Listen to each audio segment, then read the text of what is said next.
Ah, the sizzle of McDonald's sausage. It's enough to make you crave your favorite breakfasts. Enough to head over to McDonald's.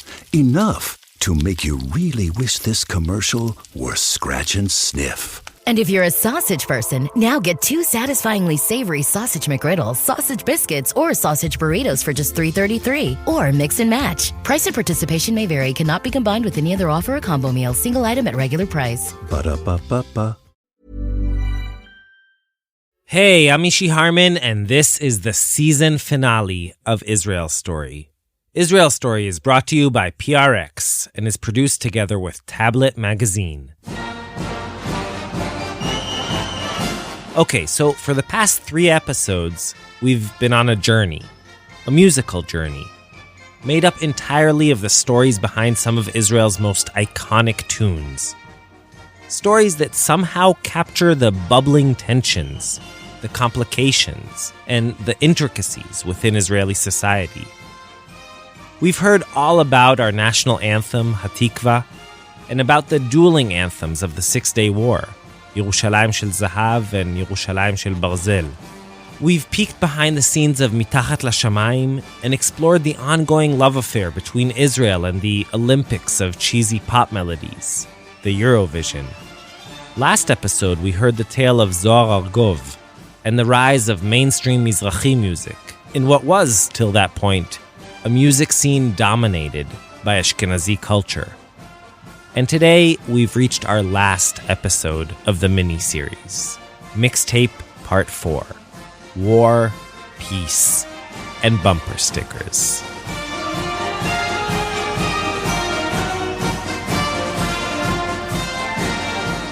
Now, we've already encountered some of the country's most important singers and musicians. Arik Einstein, David Broza, Nomi Shemer, Meir Ariel, Izar Cohen, Zohar Argov, all pillars of Israeliness in different ways. And what many of them, not all, but many, had in common was their army service. See, from the earliest days of the state, the real trendsetters, the real hitmakers, the real stars were almost exclusively the boys and girls of the military bands.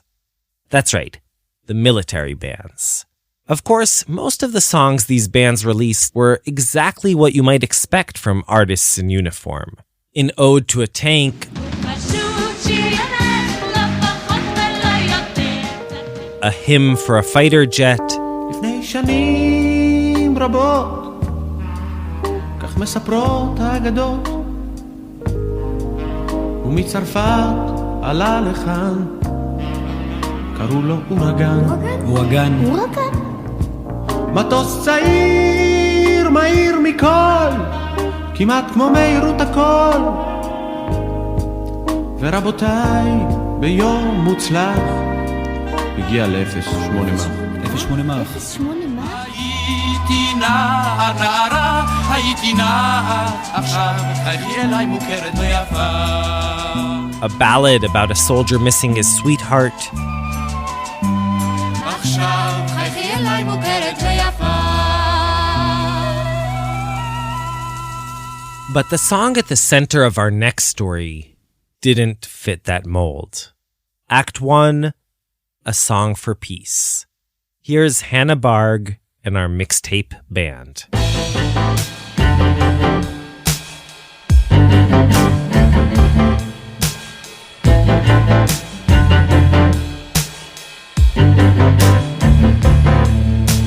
תנו לשמש לעלות, לבוקר להאיר, הזעקה שבתפילות אותנו לא תחזיר. מי אשר קבע נרו ובאפר נטמן, בחימר לא יאירו, לא יחזירו לכאן. איש אותנו לא ישיב, מבור תחתית אפל כאן לא יועילו לנו, לא שמחת הניצחון ולא שירי הלל. לכן רק שירו, שיר לשלום, אל תלחץ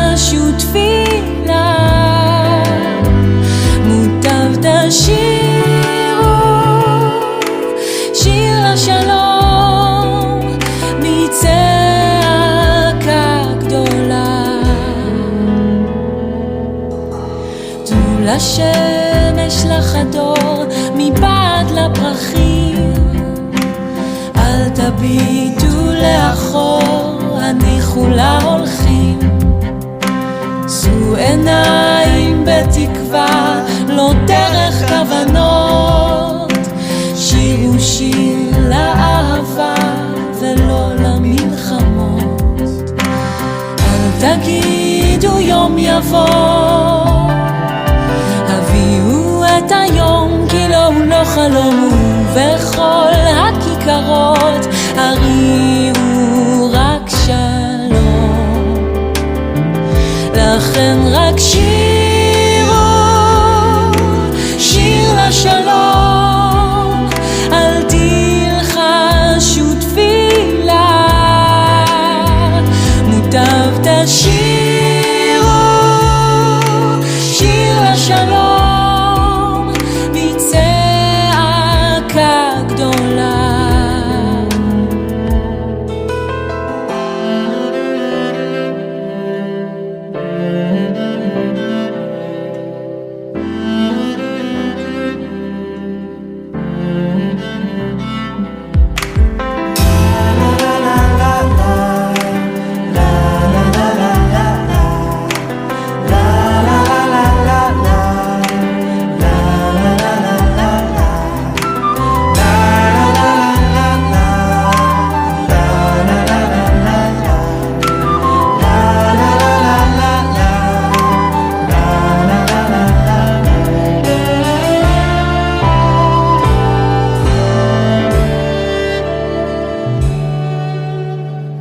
Just like Meir Ariel, Yankele Rotblit, an international relations student at the Hebrew University, was called up to the Six-Day War as a reservist.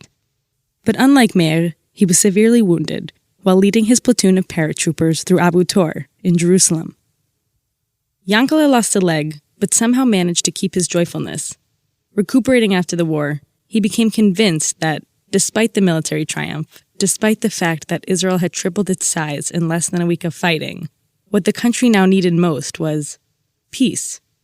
So he sat down and he wrote a song for peace. The lyrics made their way to the most prolific Israeli song composer of the day, Yair Rosenblum, who was living in London at the time. And Rosenblum, his head was elsewhere. He had just seen an exciting new show that opened on the West End, a hippie counterculture musical called Hair.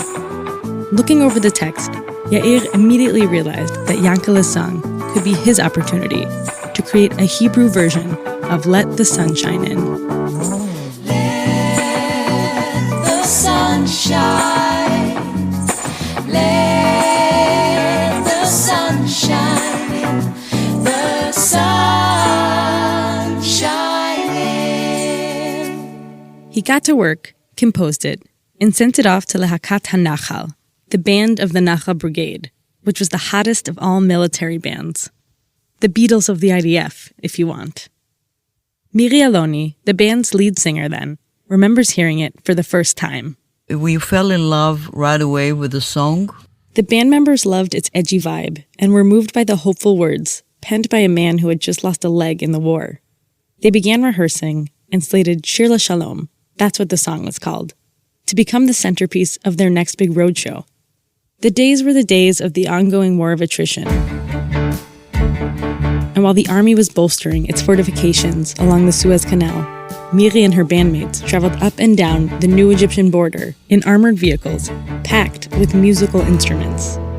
Through the days, we were performing like 3 or 4 times in the outpost, and above us were shooting and bombing and everything. And we were there between the beds of the soldiers under the ground, and we singing with unplugged guitars the whole night. It was a lot of fun. Shir LaShalom, a song for peace, was an immediate favorite among the troops. The soldiers loved it so much. But not everyone was as enthusiastic. One of the main naysayers was the legendary IDF general, Rechavam Zevi, ironically nicknamed Gandhi. Gandhi was a hawk, a fearless fighter who, during that very same period, was busy leading daring mirdafim, chases, after Jordanian and Palestinian terrorists. Here's Eitan Haber, who was then an up-and-coming journalist and a good friend of the generals. I was very close to Gandhi, the head of the Central Command, and he didn't like this song. He thought it was defeatist.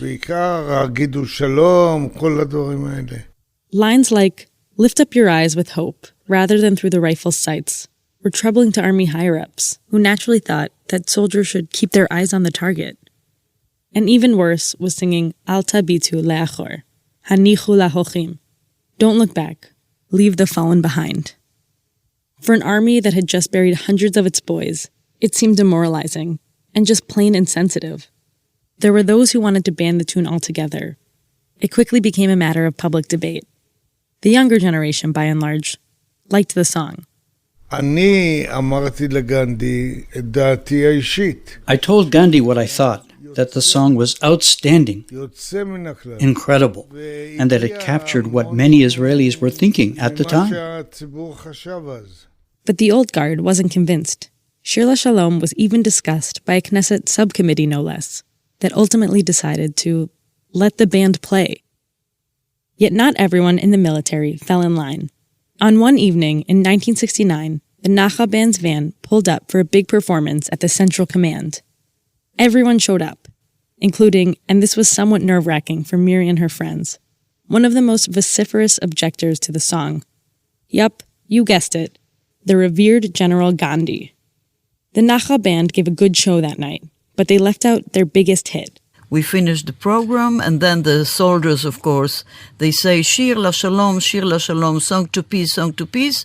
With Gandhi in the house, the band simply couldn't play it.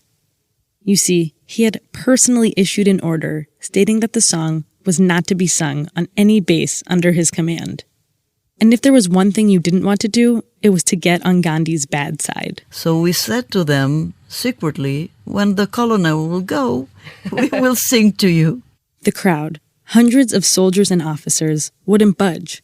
Nobody left the place. But Gandhi was no idiot. He realized what is going on, and he stayed there.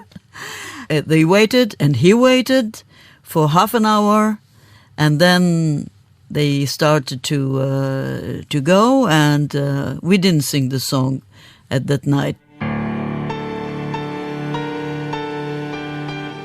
There was no talking Gandhi out of it. Knesset decision or not, the song, he thought, had no place in the IDF. Defeatism. That's the word. That's exactly what he thought. As you might imagine, the controversy just spurred greater popularity, and the song became the talk of the nation. Op-eds were in for and against it, as Shir LaShalom climbed to the top of the charts. Surprisingly, perhaps, Defense Minister Moshe Dayan and Chief of Staff Chaim Bar-Lev were actually big fans of the song. And before too long, Gandhi was put in place. He was, after all, part of a hierarchical system, and Bar-Lev rebuked him for overreaching his authority.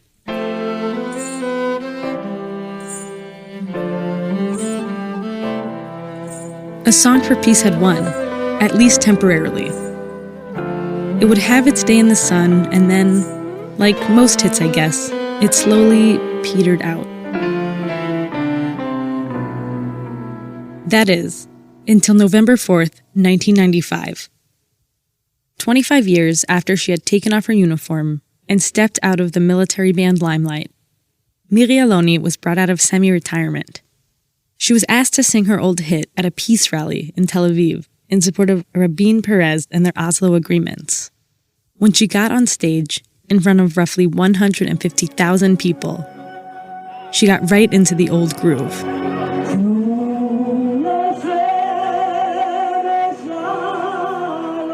Except this time, there was a heightened sense of excitement and urgency. When the song was originally written by a wounded soldier after a war, peace was a hypothetical ideal, a nice dream. But now, in the Kings of Israel Square, in the center of Tel Aviv, flanked by Shimon Peres to her right and Yitzhak Rabin to her left, peace felt tangible. Israel had recently signed treaties with the Palestinians and with Jordan. and peace in the Middle East was, potentially at least, around the corner, within reach. It was like a cloud of happiness went over the whole square, a pink cloud of happiness, to see so many people that coming to support the idea of Rabin that says that we must give the peace a chance. Eitan Haber, the young journalist who in the late 60s had tried to persuade Gandhi to accept Shir LaShalom, was now Prime Minister Rabin's chief of staff. I couldn't believe my eyes. The square was packed. There was no room to move.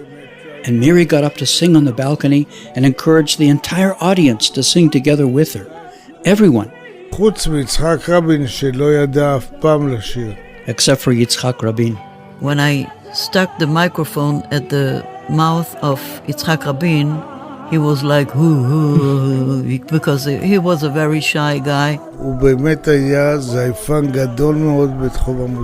He really couldn't carry a tune. He was humming along at best.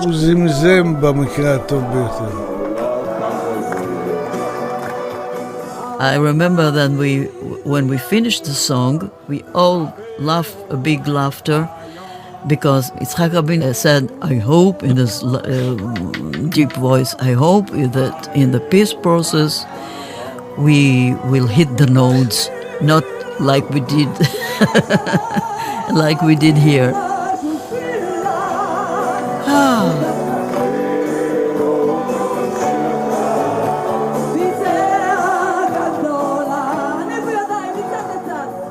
A few minutes later, with the page with the words to a song for peace neatly folded in his breast pocket, Rabin walked down the stairs of the municipal hall balcony and was about to get into his car. That's where he was met by the 3 shots that would end his life.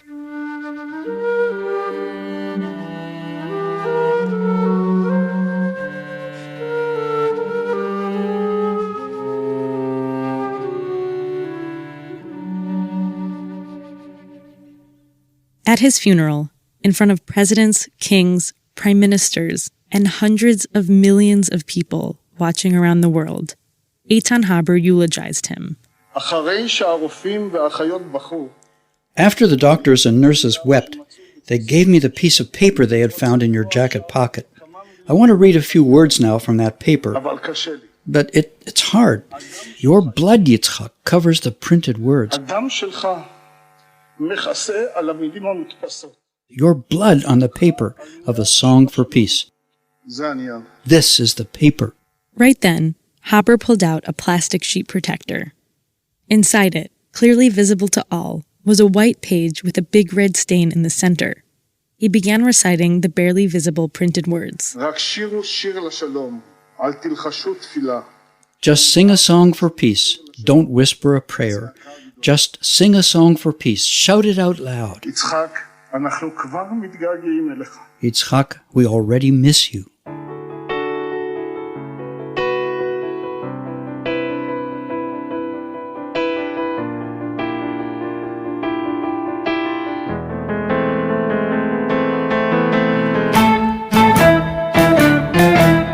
Hannah Barg.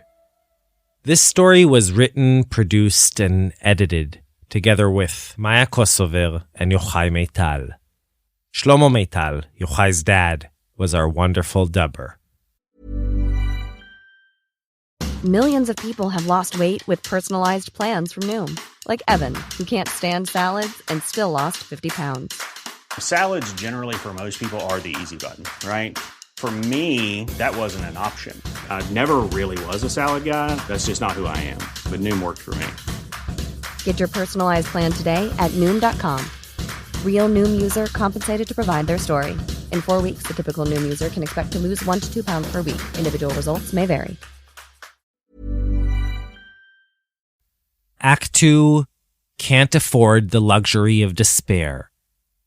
Our final story of the miniseries, our final story of the season actually, begins at the very moment our previous story ends. November 1995. And it brings us back to the Israeli author David Grossman, with whom we began the mini-series. David Grossman is my name. I'm 64. I was born in Israel. I'm married to Michal. We have 3 children. We lost Uri, our son, 11 years ago in the war against Lebanon. And we have Jonathan and Ruti and 2 granddaughters. Last year, David won the Man Booker International Prize.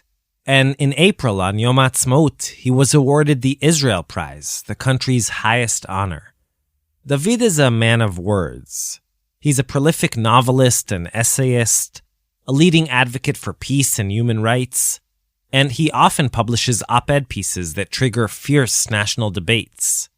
But we went to talk to him about something much less literary or highfalutin. We went to talk to him about bumper stickers. Yeah, every car that I saw back then, had a bumper sticker. People felt the need to express their opinion. They felt the need to be critical towards almost everything that is not them. The bumper stickers competed with each other with their brutality and aggression and rudeness. I remember cars that I drove behind and I saw that half of the windshield is with very right-wing aggressive bumper sticker, and on the left side of the windshield there were very peaceful, hoping and positive bumper stickers, and you could easily say that this family is in trouble. Even David's car had some bumper stickers. Peace Now and some bumper stickers who supported Yitzhak Rabin. On November 5th, 1995, the day after Rabin's assassination, David was driving up to Jerusalem. Traffic was crazy.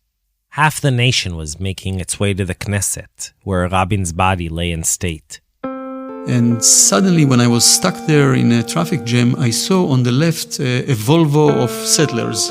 And of course, when I got closer and I saw the bumper stickers that covered almost all the back windshield, it was very right-wing and extremist and even violent bumper stickers. And there stood a guy, the driver, with a screwdriver, and he was peeling off the bumper stickers. And he peeled off the Rabin a murderer, Rabin a traitor, Rabin רוצח, Rabin boged. And then suddenly it occurred to me how strong and effective bumper stickers, that we all treated almost like a joke, but how effective they are in shaping public opinion after all. He looked at the man, carefully getting rid of the slogan he had so proudly flaunted, till it all became a reality. I think he got shocked by understanding what was his very little, very minor share in this wave of violence and hatred towards Rabin at these days. And really, I think he felt remorse and shame. He didn't want other people to see that he carried these cries out of Rabin is a murderer or a traitor. In his mind, David could trace a direct line or chain, starting with inflammatory statements made by irresponsible politicians, continuing in the offices of creative copywriters who fashion them into catchy phrases, onto drivers who adorn their cars with the stickers. And in the end of this chain stands a person with a gun and shoots the Prime Minister. David wanted to explore that chain, to decode the power of the bumper sticker. So I started to collect bumper stickers. He did this for 8 long years. It even became a family project, and all the Grossmans would jot down slogans they saw on the back of cars. There were right-wing catchphrases and left-wing ones, bumper stickers praising God and bumper stickers slamming religion, slogans about veganism, the army, the Supreme Court, and of course, the coming of the Messiah. All of them are very, very short and precise. And I mean, they are like a punch to your face. Maybe because we are tired of complexity. Maybe because of that. But the hundreds and hundreds of slogans David collected told a different story. They showed just how complex Israeli society was, how we were fighting out our private wars in public, pulling the country in different directions, drifting farther and farther apart. The Israeli spirit was encapsulated there. In 2003, he sat down with all those slogans. And I took them and I just wrote them and put them on a table, and I looked at them and I thought, what can I do with them? David started reciting them out loud. And I noticed immediately that when I read them, there is a special rhythm. And also that it's very easy to rhyme them somehow. Before too long, a song or poem, made up entirely of bumper sticker slogans, started appearing in his notebook. I wanted to give the energy of the contradictions and the inner animosity and, as you said, the complexity of the situation. When he was done, David called up Sha'anan Street, the leader of Israel's most popular hip-hop band, Hadag Nachash. I remember, yeah. That's him, Sha'anan Street. I'm a musician, member of Hadag Nachash, super band. So one day he received this phone call. It was afternoon, he called me, he said, "Hello, Sha'anan, this is David Grossman, I would like to meet with you." He didn't say what it was about. Sha'anan agreed and they met up in Jerusalem. I just gave him the notebook with the bumper stickers that I wrote, in a pen I think it was still. And I said, read, Sha'anan, read it. And he read, and I started to see the smile on his face. Well, I knew it was genius. I knew that it was golden. And then he took it. And some weeks later he came and there was a song.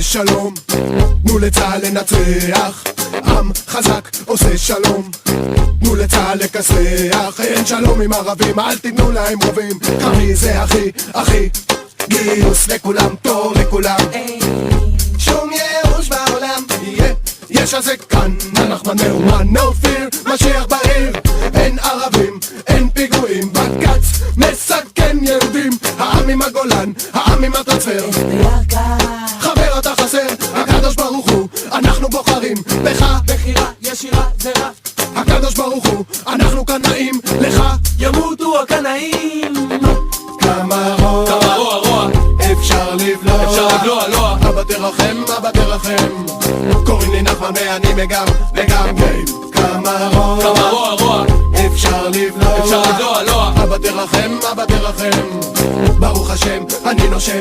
The song became an immediate hit. Everyone identified something they could relate to. Right-wingers liked it, left-wingers liked it, young people liked it, old people liked it.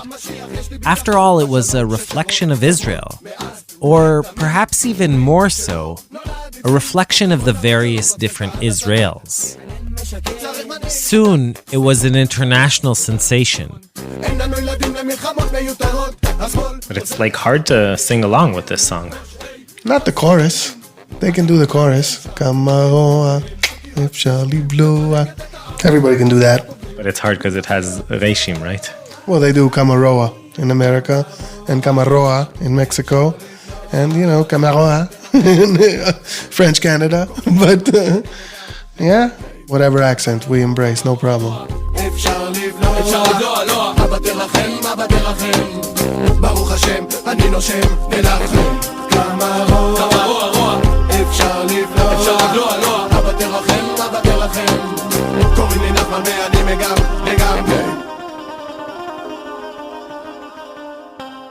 Just before we said goodbye, I asked David to come up with his own bumper sticker, now in 2018, as Israel celebrates its 70th birthday. He thought about it silently for a few moments. He's a man of words, after all. And nowhere more than on a bumper sticker does each word count. Then, with more resolve than caution, he said, Can't afford despair. Can't afford the luxury of despair. Maybe. Do you think that would be a good bumper sticker? No. No. If you were writing your own bumper car slogan now, what would it be? Shut the fuck up. That's what I would put on the back of my car. Why? There's too much meaningless talk, too much shouting. It's about time we had some quiet. I told Sha'anan what David had said. Can't afford the luxury of despair. It's a great sentence. But he's an author, I'm a rapper. So I would say, shut the fuck up. I guess it's a combination of the optimist in me, the fact that shutting up would be a problem since I basically talk for a living, and my general aversion to swearing on our show. But I prefer David's version. So in the spirit of his perhaps less than sexy bumper sticker, let's not despair. With all the complexities we saw throughout this miniseries, national ones, political ones, ethnic ones, and many other complexities we touched on in earlier episodes of the season and the show, with all that, you might wonder whether music actually is the unifying unicorn we set out to find. We all clearly sing in different keys with different words and in different voices. But that, I guess, is what Israel is all about. It's not that complications stop existing. It's just that somehow the cacophony can almost sound harmonious.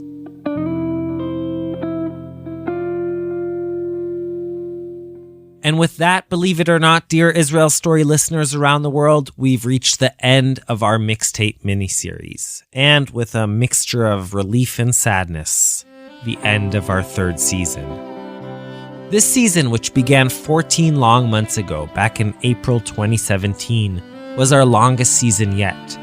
18 episodes and 2 specials. We met Shlomo Avni, whose sole wish was to be buried at sea, and Lizzie Doron, who just wanted to escape her Holocaust-surviving mother's nightmares. We heard from couples dealing with the loss of faith, and explored a missed opportunity for a peace agreement in the immediate aftermath of the Six-Day War. We entered the Job-like saga of the 2 Harel families of Talpiot in Jerusalem, who both lost a son, named Yuval, within a span of 3 days in the Lebanon War in 1982. We encountered Aravrit, the hybrid Hebrew-Arabic font, and met Tamer and Sarah, a Palestinian Muslim/Ukrainian Jewish couple, living on the shores of the Dead Sea. We spent time with outsiders, the Iraqi immigrant Eli Amir, who tried to fit in on Kibbutz Mishmar HaEmek, the brilliant mathematician Eliyahu Rips, who believed he discovered a biblical cipher, and Eliezer Sonnenschein, a struggling artist who terrorized museum curators till he became part of the establishment. We spent a whole hour detailing the demise of an electric car dream and wondering whether it really could have made the world a better place. We heard about hummus wars and pitcher wars at Pinati. We investigated the legacy of the Balfour Declaration 100 years later and peeked into the private life of an unlikely landlady, Golda Meir. We heard from 104-year-old Ruth Richman, our oldest listener, and just a few neighborhoods over from 6-year-old Tamar Friedman, one of our youngest. We trekked up to Tel El-Ful, a hilltop in East Jerusalem, where we met brutalized concubines, ambitious kings, and endless piles of trash. We delved into the rapidly growing world of Telegras, the Uber of weed, and heard how Amos Silver became the unlikely mastermind of a Greentopia. For Passover, we told Exodus stories of people coming out. The Iranian poet Payam Feili and the Orthodox gay activist Nadav Schwartz. Just recently for Shavuot, we told modern-day Ruth and Naomi tales, including a sort of adoption of Nepali street girls, a wordless Israeli-Turkish lesbian love affair, and the story of the heart-wrenching friendship between Susie Doring Preston and her would-be mother-in-law, Tirza Eyal. And of course, over the last 4 weeks, we've been on our mixtape journey, in which we've explored the complexities of Israeli society through the stories behind some of the country's most iconic songs.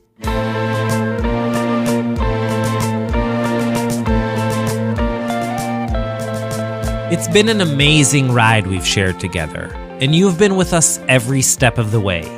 Your encouraging emails, Facebook posts, tweets, they are what keep us going. Through marathon pitch meetings, countless recordings, long editing nights. So, thank you. Thank you for listening, for supporting us, and for allowing us to do what we love to do most. Tell stories that illuminate a different, diverse, and complicated Israel. We bring you all our content for free, but as you can imagine, it costs a lot of money to produce. So if Israel Story is meaningful to you, if it makes you think and laugh and cry and feel, and if you want to help us continue to do what we do, please consider making a donation on our site, and even better, becoming a sustaining member. A member of the Israel Story Mishpacha, the Israel Story family. You can also help us by bringing in new members to this family. Spread the word, send your friends and relatives favorite episodes, post them, share them, tweet them. And if you haven't already done so, go to iTunes and write a review of the show. That bumps us up the rankings and makes us more visible to new listeners. As always, you can also follow us on Facebook, Twitter, Instagram, all under Israel Story. And if you want to sponsor episodes of Season 4 of Israel Story, simply drop us a line at sponsor@prx.org. Our feed will be relatively quiet in the upcoming months, but that doesn't mean we've disappeared. We're already hard at work on our next season, which we hope will just continue this surprising, magical storytelling journey of ours. So during this break, we both have things to do. While we work on creating new episodes, you can catch up on all our past episodes, in both Hebrew and English, on our site, on iTunes, and on any of the other main podcast platforms. And you can do us one more very important favor. Go to our website, israelstory.org, and fill out our short listener survey. That will allow us to learn more about you and understand what you like, what you don't like, what we should do more of, less of. Again, you can find the survey on our website, israelstory.org. The Mixtape miniseries was all based on our latest live show. Thanks to everyone who made this tour possible, and especially to Chanoch Piven, Nomi Schneider, Mikey Ezrachi, Lior Zaberg, Yotam Michael Yogev, Eli and Mira Kosover, and Shlomo Meital. To Dalit Ofer, who advised us on all our musical selections for the miniseries, and to Sheila Lambert, Megan Whitman, Robin Mankol, Annie Sandler, Ben Moraine, Pamela Lavitt, Elaine Cohen, Eric Siegel, Bar Sananes, Chrissy Reinhardt, Yael Bermano, Valentina Komenko, Rachel Shai, and Rebecca Steinfeld. Thanks also to our dear friends and colleagues at Tablet Magazine, Esther Werdiger, Wayne Hoffman, Alana Newhouse, and Morty Landau. And our PRX family, Kathleen Unwin, Madeline Sullivan, Maggie Taylor, Robert DeBenedictis, Kaylee Nave, and Carrie Hoffman. This episode was edited by Yochai Meital, recorded by Ben Wallach, and mixed by the one and only Sela Weisblum. All the original music throughout the episode was written, arranged, and performed by our wonderful Mixtape band, Dotan Mushanov and Ari Wenig, together with Ruth Danon, Eden Jamshid, and Roni Wagner-Schmidt. Israel Story is brought to you by PRX, the Public Radio Exchange, and is produced in partnership with Tablet Magazine.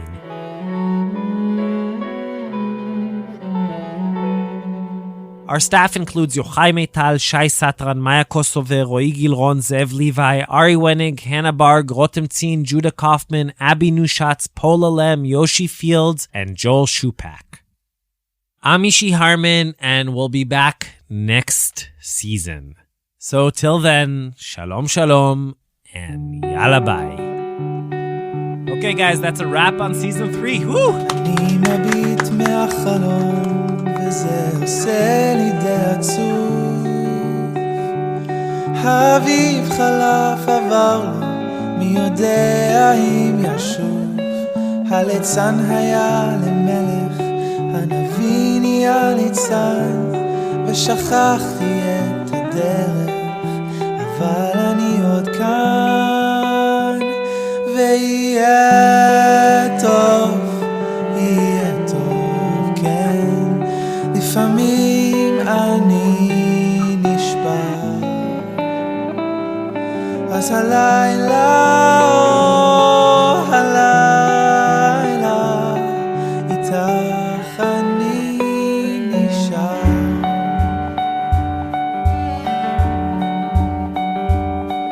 ילדים לובשים כנפיים ועפים אל הצבא, ואחרי שנתיים הם חוזרים ללא תשובה.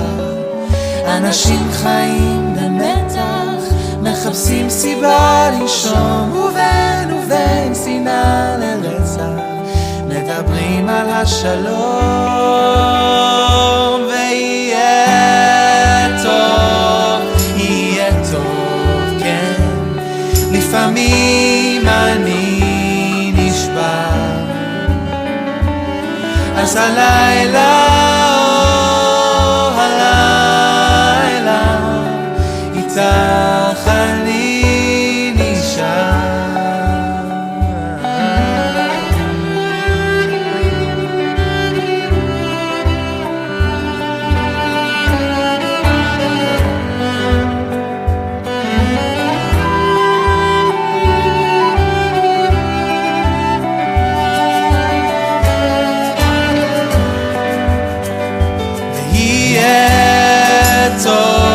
יהיה טוב, כן, לפעמים אני נשבר.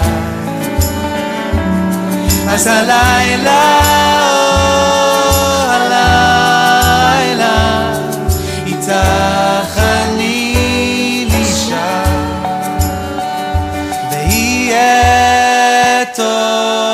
ויהיה טוב, כן, לפעמים אני נשבר. אז הלילה, הלילה, איתך אני נשאר. ויהיה טוב, כן, לפעמים אני נשבר. אז הלילה,